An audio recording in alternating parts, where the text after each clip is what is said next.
দেখেন এখানে খালের মধ্যে এগুলো কি ছেড়ে দিচ্ছে এখানে যদি তোমার এখানে ফসল এরকম হয়ে যায় নি সালাম আলাইকুম এভরিওয়ান।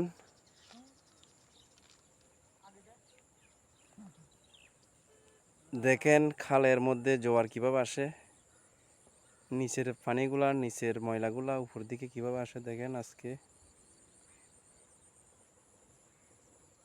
এটা একটা আল্লাহর রহমত, এটা কারো হাত নাই।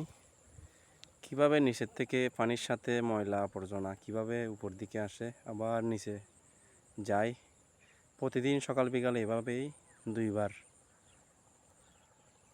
বুঝতে পারছেন? সকালে একবার বিকালে একবার, সকালে যায় বিকেলে আবার আসে।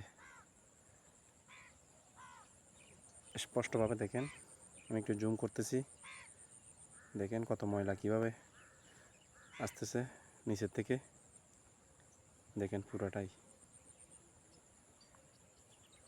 দেখেন কিভাবে আসতেছে, দেখেন আস্তে আস্তে ধীরে ধীরে ধীরে ধীরে আসতেছে।